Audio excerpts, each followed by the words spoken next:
Okay, so we're welcoming our second speaker in this room, Attila Wind, also a student from Lancaster University, and we are taking his presentation and then questions. So welcome to the conference. So the title is Second Language Writing Development from the Dynamic Systems Theory Perspective. So this is my main PhD study. But here I'm going to talk only about my pilot study. So here's a general overview of the presentation. So I'm going to talk about theoretical background, the methodology, including the writing prompts, the text measurements. I used research tools, research questions, and then the results and discussion. So the aim of this presentation is to talk about my pilot study, and my aims were to test various syntactic and lexical measures and to explore development over a 4-month period. So let's talk about the theoretical background, which is dynamic systems theory. It's a quite new theory in second language acquisition.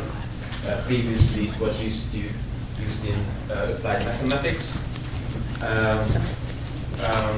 This new theory challenges the so-called two-way research designs, which was mainly used in the last 30 decades.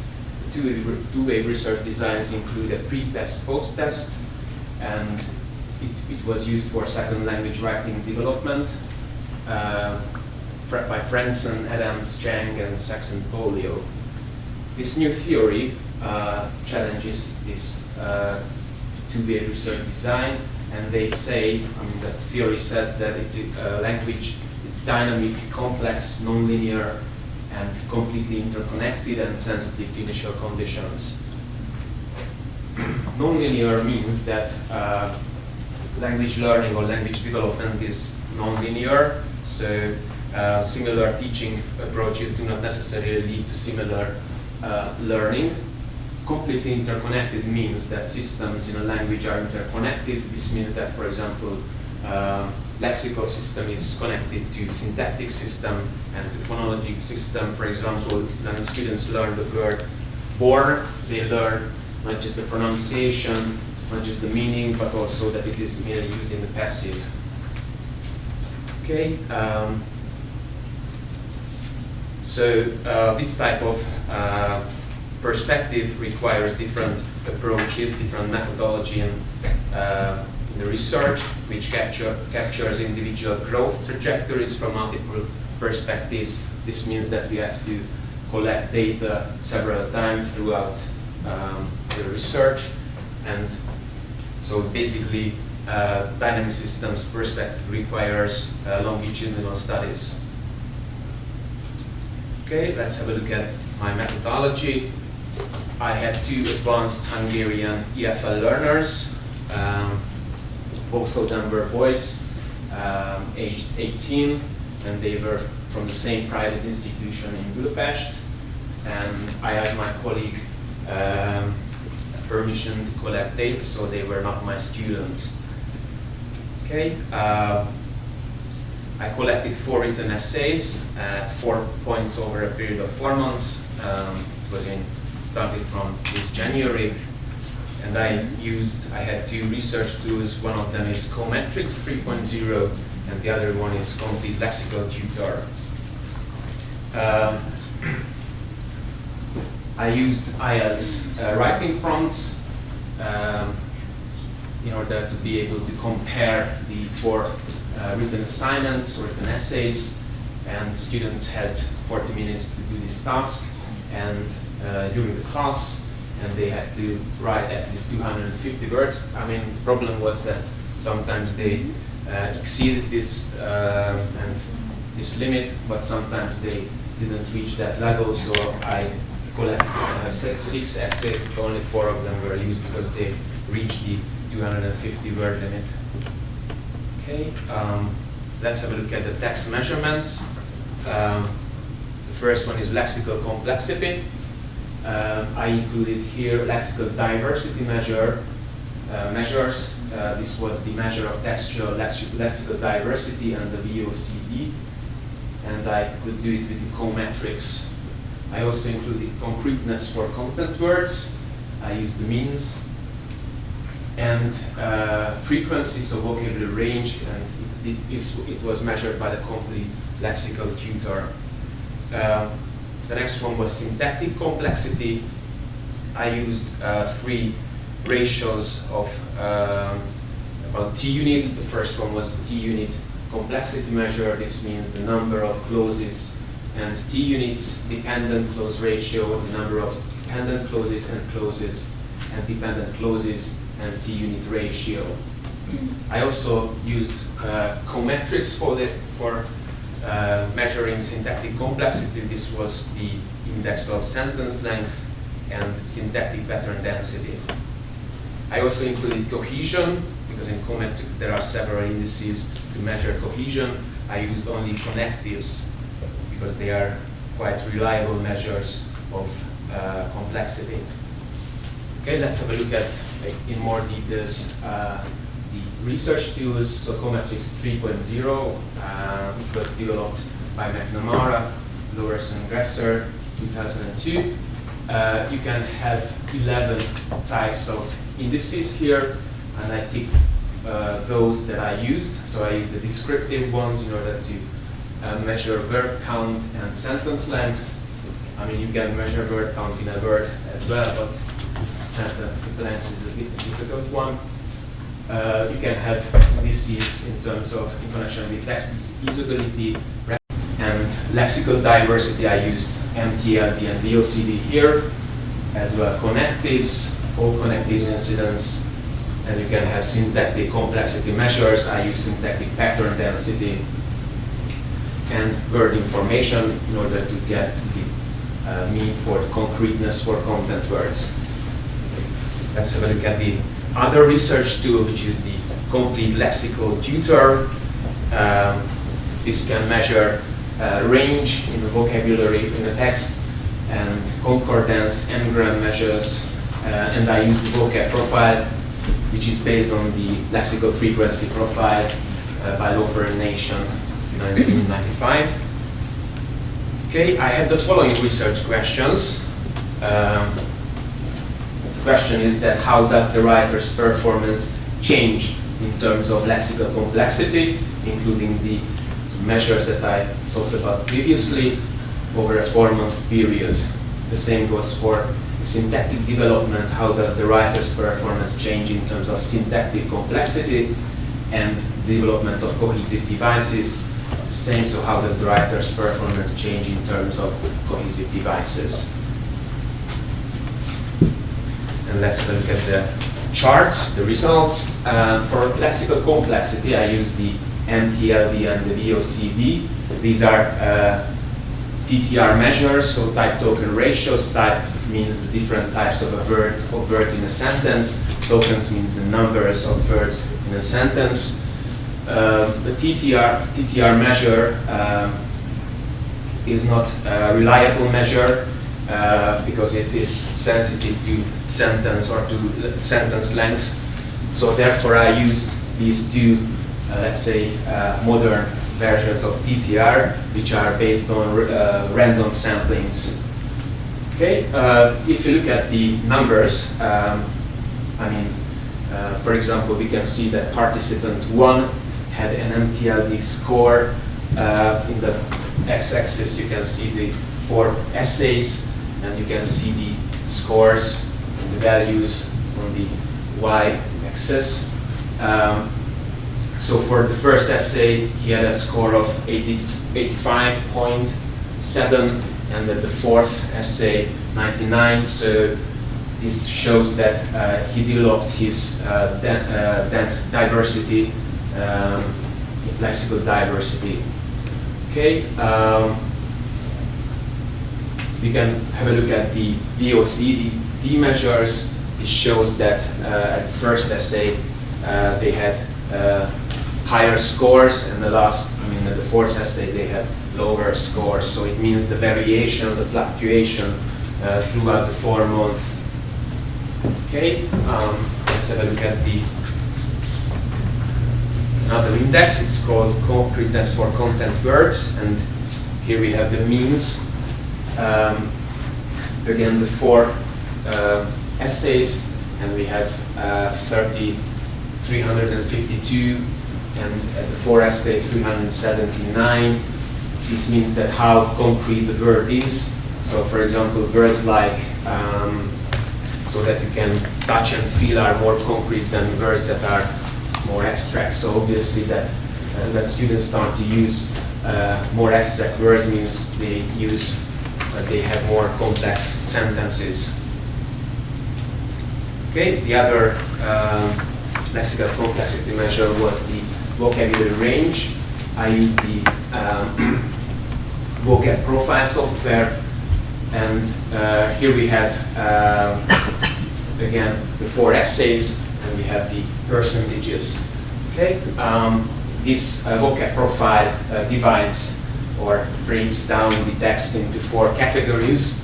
We have K1 words, which ranges from 1 to 1,000, and K2 words from 1,001 to 2,000, and we have academic word list, and there are also off-list words, for example, technical words that are not on the list.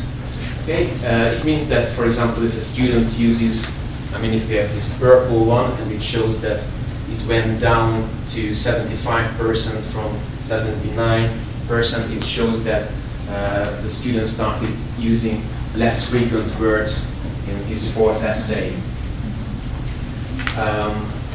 Okay, this is for participant 1, and let's have a look at participant 2. The same goes for him. So in the 1st essay he used 86% from the words from the 1st band, so K1 band, and 80 in the last essay. So this shows a development of word frequency. Okay, let's have a look at the syntactic complexity measures. The first one was sentence length. Basically, it means that the longer the sentence is, the more complex it is. But if we look at, for example, participant 2, he had 11 as a mean in the 1st essay, and 21 in the 4th essay. So he doubled the numbers of words in a sentence. So this shows a development. Okay, and Cometrics uses this average number of words in each sentence within the text, where the word is tagged by the part of speech by the Charniak parser. So, okay, let's have a look at the ratios. I used 3 different ratios. So for participant 1, we had the T-unit complexity ratio. You can see that number of clauses and T-units. So for participant 1, he had between 2 and 2.5, and reached the 3 in essay 2, and then went down in essay 3. So it shows the fluctuation, where, for example, for participant 2, it shows a trajectory which is increasing, reaching 2.5. So this means that throughout the 4 essays, he developed his syntactic complexity. Okay, another measure of syntactic complexity is the number of words before the main verb of the main clause in a sentence. Again, you can see that the second participant used around 2 words before the main verb, but in the 4th essay he used almost 3. The same variation goes for the first participant, but it is more fluctuating. Okay. Let's have a look at syntactic pattern diversity. Obviously, you can see 4 categories. We have the noun phrase categories, we have the verb phrase, adverbial phrase, and preposition phrase. In a text, obviously, there are more noun phrases, so we can see that for both participants it's around 350. And the next one is the most frequent is verb phrase, and then adverbial, and the last is preposition phrase. So these are the incidents of noun phrases and verb phrases. Okay, the last index was connectives, and here we have incidence scores for all connectives. This means the occurrence per 1,000 words. Well, this shows a decrease. So in the first essay, they use more connectives or linkers and fillers, while in the fourth one, they used less of these connectives. Okay, about the conclusion, so participant 2 seemed to show more fluctuation than participant 1.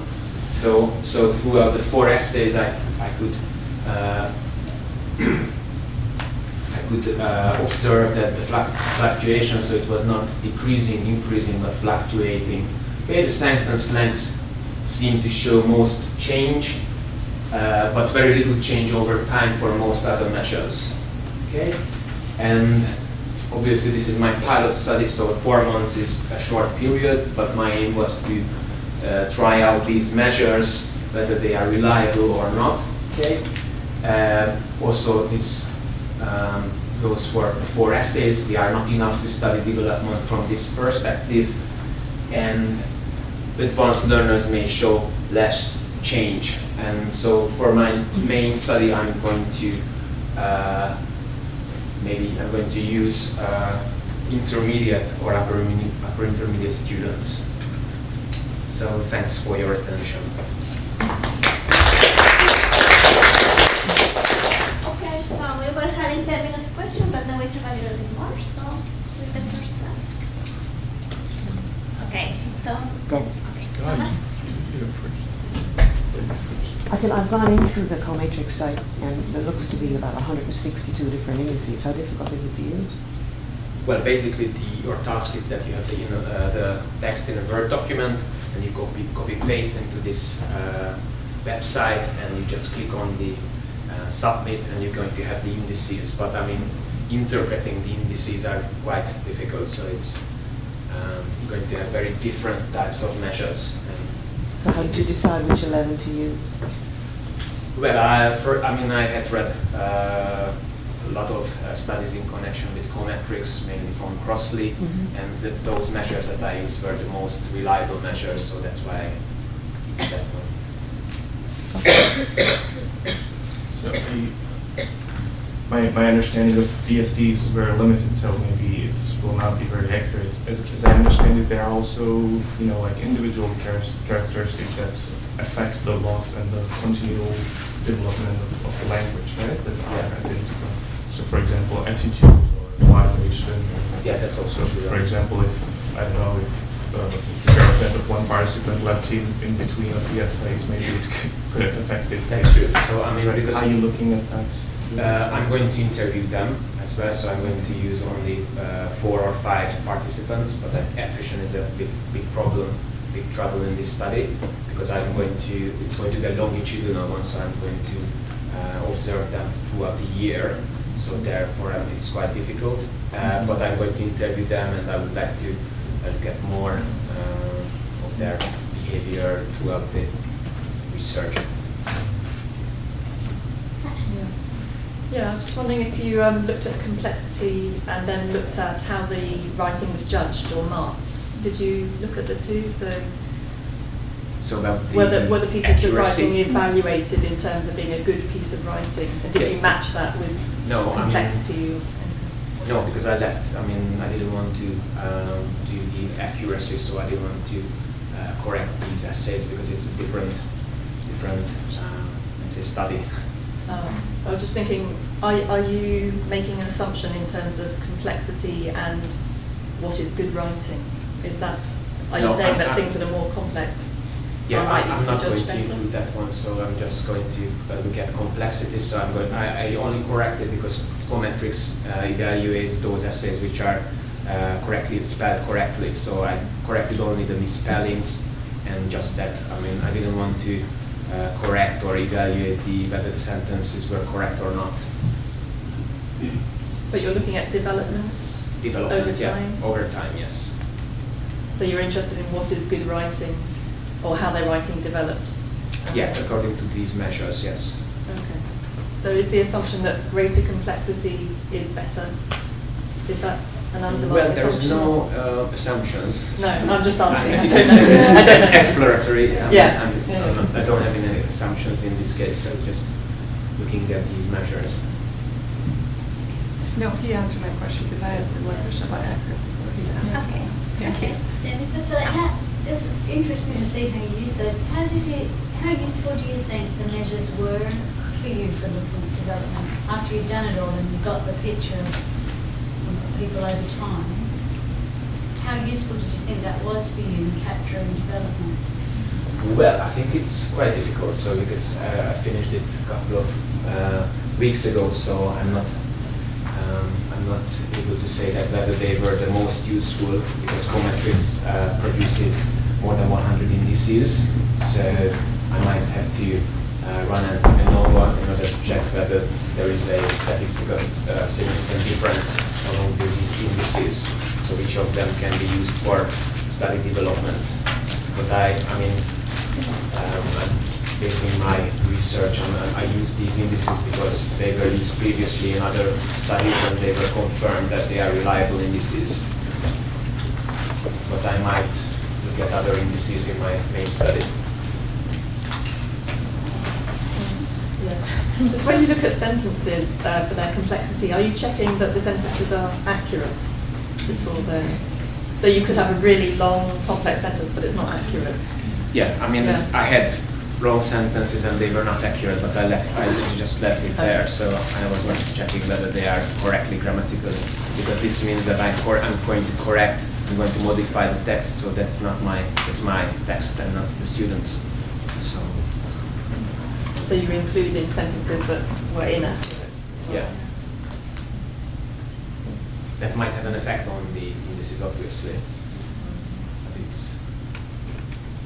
It's interesting what you said about connectives as well, because you were looking at the occurrence of connectives. So I assumed you were going to say they were increased, but you said they decreased. Yeah, they so decreased. Again, maybe that's an indication of more sophisticated writing? Yeah, can be as well. So not the numbers so indicate that they are more complex. So, but maybe how well they use those connectives as well. But I haven't checked whether they used correctly or how well they used connectives. Suggesting that as they improve their writing, they use fewer connectives? No, I think that if they use fewer connectives, this means that they're cohesive. The level of cohesion went down, so it's not. But they may have more sophisticated cohesion. That can be. That can be. Yeah, I think it's quite likely because Yeah. often people start using a lot of connectives and then actually reduce the number. Yeah, that's true. Any other question? Have time? Okay, yes. So, what do you think is the contribution of dynamic systems theory to looking at development in this way, as opposed to the pre and post-test? Yeah, because I think if you use a pre-test, post-test research design, we might have indices, for example, for the first essay, and then we're going to have another essay at the end of the year, or at the, maybe end of the month. Then we are not going to be able to see that whether they developed or not. Because, for example, if I have to write an essay at week 1 and at week 2, I might just neglect the second week, so I'm not going to write that well. But if you look at, if you're going to collect 10 samples, so we might be able to see that, for example, the third and the fifth or the seventh, the writers produce much better writings.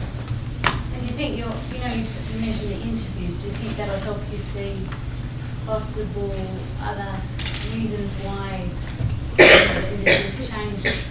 Can be. If it was the text or if during it was the social reasons, or how are you going to capture that as well, or not? Well, I'm going to use semi-structured interviews, and after each essay, so we're going to talk about the essays, why they use this word, why not the other, and how they learned, and they might be able to say why and how they developed, but it's not true. It's not 100% that I'm going to be able to collect those data. So.